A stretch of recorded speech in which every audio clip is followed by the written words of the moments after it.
महाकवि भर्तृहरि विरचितं नीतिशतकस्य सज्जनपद्धतौ पुनः एकवारं स्वागतं सर्वेषां संस्कृतसमुपासकानां साधकानां विद्यार्थिनां। श्लोकः अस्ति स्रग्धराछन्द नियोजितः 63। 63वां श्लोक है। स्रग्धराछन्द में अंतिम शब्द देखें श्लोक का, श्रेयसाम एषः पंथा। एषः श्रेयसाम पंथा, ये श्रेष्ठता के कल्याण के मार्ग हैं। कल्याण के मार्ग कौन कौन से हैं? जीवन में दो मार्ग प्रत्यक्ष नजर आते हैं, एक श्रेयस एक प्रेयस। प्रेयस तो मार्ग है, लुभावना है, हर व्यक्ति उसके पीछे भागता है। भोगों का जो मार्ग है वो प्रेयस मार्ग है, किंतु जो श्रेयस का मार्ग है, विद्या का मार्ग है, विद्वता का मार्ग है, ज्ञान का मार्ग है, जीवन को धन्य कराने वाला मार्ग है, वो कल्याण का मार्ग है। वो कौन कौन से रास्ते हैं, कौन कौन से हैं, इस श्लोक में है, आपके फलक पर दिख रहा है, आइए देखें। पहला है प्राणाघातान निवृत्ति ही परधनहरणे संयम सत्यवाक्यम काले शक्त्या प्रदानम युवती जन कथा मुखभाव परेशाम तृष्णास्रोतो विभंगो गुरुश च विनय सर्वभूतानुकंपा सामान्य सर्वशास्त्रेष्व अपनुहत विधि। शास्त्रेषु अनुपहत विधि मूल शब्द है। श्रेयसम एषः पंथा। अब इसको अन्वय की दृष्टि से बताते हैं आपको। चतुर्थ पंक्ति केंद्रीय पंक्ति है, जिसको हम मूल में केंद्र में रख करके इस श्लोक को देखते हैं। भर्तृहरि कहते हैं सामान्य सर्वशास्त्रेषु अनुपहत विधि। सभी शास्त्रों में जितने भी शास्त्र हैं, इन सभी शास्त्रों में ये एक अनुपहत विधि है, अनुकरण विधि है। यही एकमात्र पंथा श्रेयसाम एषः, यही कल्याण का यही मार्ग, यही श्रेयस मार्ग है। क्या क्या है वो, इसको अपने दिमाग में नोट करते जाएंगे और आचरण धर्म में उसको हम अपनाएंगे। विद्यार्थी जीवन धन्य हो जाएगा, मानव जीवन भी धन्य हो जाएगा। कौन कौन सी बातें हैं? नीति शतक के एक श्लोक में लगभग 9 बातें उतर आई है नीति की। अगर इनका पालन किया जाए तो मनुष्य अपने एक स्टेप ऊपर चला जाएगा, देवत्व की ओर, और इससे अगर नीचे उतरता है तो पशुत्व को भी क्रॉस कर जाएगा। ये ध्यान रहे, वो ये श्लोक है।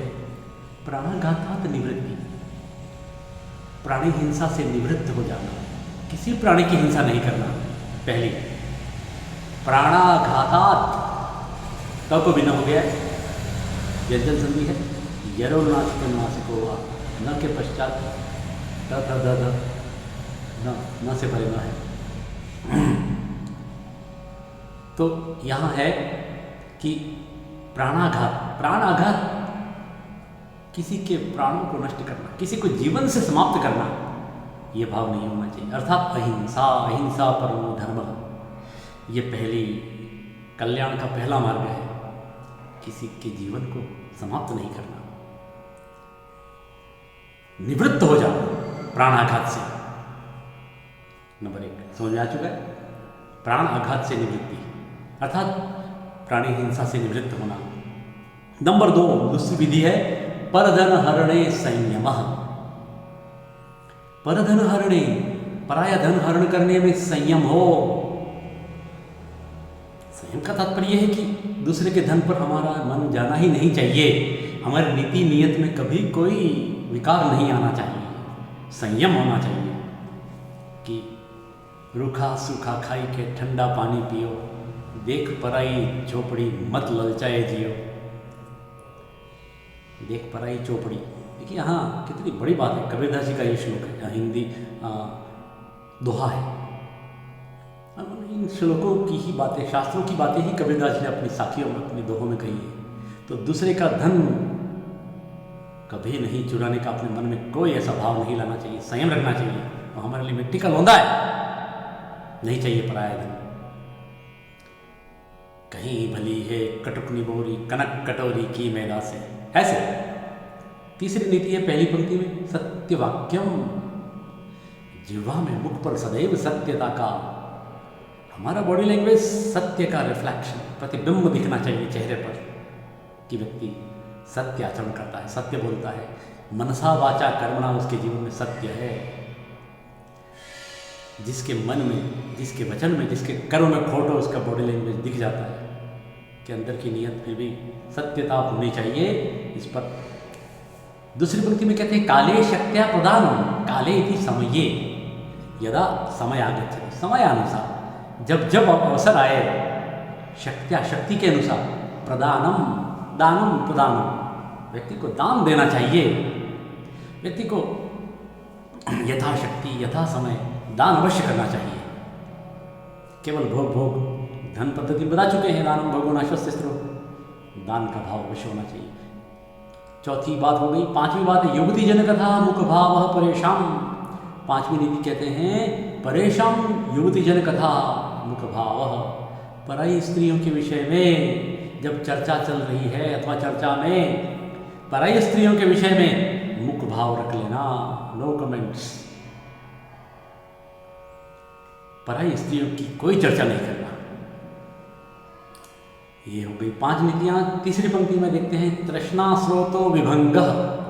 तृष्णा का जो झरना बहता है, स्रोत है तृष्णा, आती जाती रहती है। जैसे जैसे खोदोगे वैसे वैसे पानी आता है, जैसे बिल्लों में से, ऐसे तृष्णा, लालच, लालसा बढ़ती रहती है। तृष्णा का कोई अंत नहीं है, इसलिए उस झरने को तोड़ दो। वो झरना बह रहा है ना तृष्णा का, लालसा का, लालच का, उसको भंग कर देना, भंग कर देना, तृष्णा को रोकना। अनलिमिटेड, कोई अंत नहीं है इसका, भोगों का, चाहे वो धन का हो, चाहे काम हो, क्रोध हो, मद हो, लोभ हो। इन तृष्णा के इन स्रोतों को तोड़ दो अगर कल्याण का मार्ग अपनाना चाहते हो तो। ये कहते हैं भर्तृहरि। गुरुषुच विनय, और गुरुओं के प्रति, वृद्धजनों के प्रति, अपने से बड़ों के प्रति विनय का भाव रखना, नम्रता, उनका कभी अपमान नहीं करना। ज्ञान वृद्ध हैं जो समाज में, उनका सम्मान करना, उनसे उनका अभिवादन करना। बड़े दुख से कहना पड़ता है कि आज के इस विषम वातावरण में विद्यार्थी मोहल्ले में या कहीं भी निकलते हैं तो बड़ों को वो सम्मान नहीं देते हैं।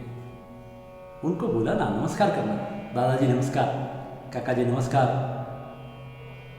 प्रणाम करने में क्या जाता है। अभिवादनशीलस्य नित्यं वृद्धोपसेविनः चत्वारि तस्य वर्धन्ते आयुर्विद्या यशोबलम। अरे हानि तो नहीं होनी है नमस्कार करने में, लाभ मिलना है, आयु विद्या यश बल ये सब बढ़ेंगे अभिवादन करने में। गुरुजनों के प्रति, ज्ञान वृद्धों के प्रति, बड़ों के प्रति नम्रता का भाव रखना, ये 7वीं नीति है। और 8वीं नीति है सर्वभूतानुकंपा। भूतान अनुकंपा, सभी प्राणियों के प्रति, सभी भूत का मतलब सभी प्राणियों के प्रति अनुकंपा, दया रहनी चाहिए। सभी प्राणी, जैसे मैं हूं वैसे सब हैं, ऐसी दया रखना सभी प्राणियों के प्रति। ये 8 जो नीति की बातें हैं, इसको कहते हैं कि ये 8 बातें सभी शास्त्रों में अनुकरणीय, अनुपहत विधि है। ये कल्याण के मार्ग में, इस पर चलना चाहिए। इस प्रकार सज्जन इस मार्ग पर चलते हैं, इसलिए वो सज्जन है। सज्जन यदि इस मार्ग का उल्लंघन कर जाएं तो वो दुर्जन बन जाएंगे। तो महाकवि भर्तृहरि ने इस श्लोक में कल्याण का मार्ग दिखाया है। इसको हर व्यक्ति को अपनाना चाहिए, तभी यह मानव जीवन धन्य है। अन्यथा अगर इससे उलट होता है तो हमारे और पशु में कोई अंतर नहीं है। उल्टा पशु अच्छा है जो अपने समय और उसका जो है उसका अतिरेक नहीं करता है, वो चक्र में बंधा है। इस श्लोक के शब्दार्थ हैं, यही एक तरह से PDF है आपके लिए, आप देखें। संदर्भ प्रसंग, समस्त शास्त्रों में विधि अर्थात विधि संबंध सिद्धांत पर दृढ़ रहना यह सभी मनुष्यों के लिए कल्याण का सामान्य मार्ग है। ये व्याख्या वही बातें हैं जो आपको बता चुके हैं। आप इसको और अच्छी तरह से नोट करें।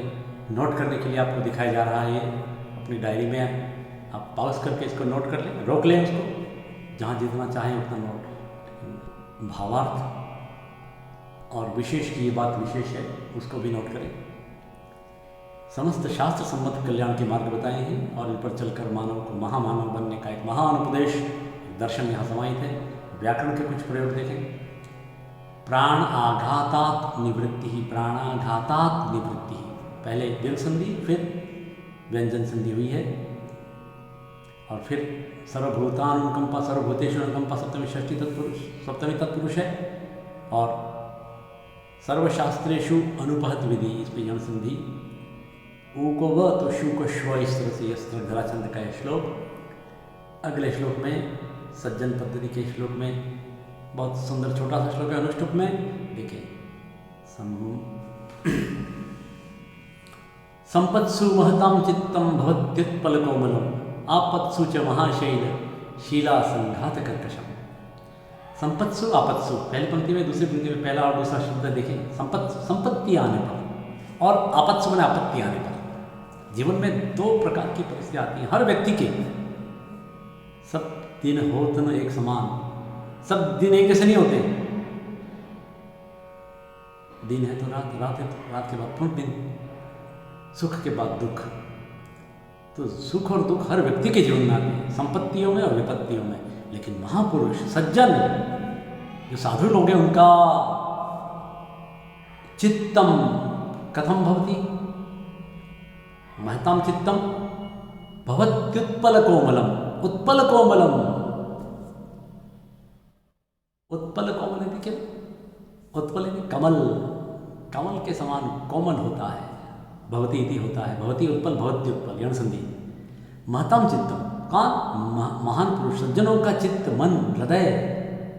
संपत्ति आने पर महापुरुषों का, सज्जनों का हृदय, मन है वो फूल की तरह, पुष्प की तरह, कमल पुष्प की तरह कोमल हो जाता है। जबकि विपत्ति आने पर उन्हीं महापुरुषों का जो हृदय है, मन है, चित्त है, वह विपत्ति आए जिंदगी में, समान परिस्थितियां आए, विपरीत परिस्थितियां आए तो क्या होता है?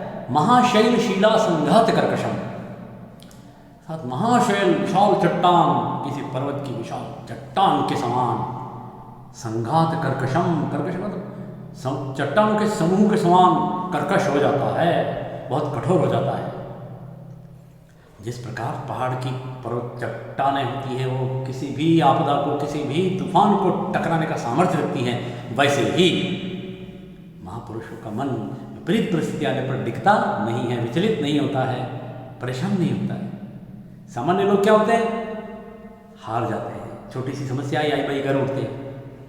ऐसे नहीं, संपत्ति आने पर फूलों के समान कोमल और विपत्ति आने पर पर्वतों की बड़ी बड़ी चट्टानों से भी कठोर के समान कठोर हो जाता है। ऐसा ही होना चाहिए, तभी तो महापुरुष हैं, सज्जन हैं। तो यहाँ बड़ी सुंदर उपमा के द्वारा सज्जनों का हृदय चित्त कैसा होता है, अनुकूल और विपरीत प्रतिकूल परिस्थितियों में, इसका बड़ा सुंदर वर्णन किया है महाकवि ने। सम और विषम काल में सबके जीवन में देखो, संयोग भी आता है तो वियोग भी आता है। अब हमेशा सिक्का उछालो तो हेड ही चाहिए, ऐसा नहीं होता, टेल भी आता है। संयोग है तो वियोग है, लाभ है तो हानि है, जय है तो पराजय है, उत्थान है तो पतन है।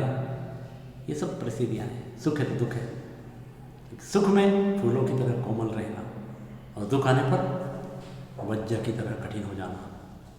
दुख है वो प्रभावित नहीं कर सके। इसी बात को महाकवि भवभूति ने उत्तर रामचरितम जो नाटक है, श्रेष्ठ नाटक है, उसमें लिखा है, वज्रादपि कठोराणी मृदुनी कुसुमादपि लोकोत्तराणम चेतांसी कौन विज्ञातुमर्हति। महान पुरुषों के जो चित्त है वो वज्र से भी कठोर हो जाते हैं विपरीत परिस्थिति आने पर, और अनुकूल परिस्थिति आने पर कुसुमादपि मृदुनी, कुसुम ने पुष्प से भी कोमल हो जाते हैं। ऐसे उन लोकोत्तर, लोक श्रेष्ठ महान पुरुषों के उन मन को, चित्त को कौन जान सकता है भला। श्लोक की व्याकरण देखें, भवती उत्पल भवत्युत्पल, यण संधि हुई, और उत्पल कोमलम, उत्पल एवं कोमलम करो है समास है। संघात शब्द उसमें सम हन घय प्रत्यय से बनता है, अनुष्टुप छंद जैसा पहला बता दिया। और अब इस पद्धति में कुछ श्लोक बचे हैं, कल इसका समापन करेंगे। आज सज्जन पद्धति के 2 श्लोक पढ़े, कल इसका समापन करेंगे। तावत शुभमस्तु। ओम नमो नमः।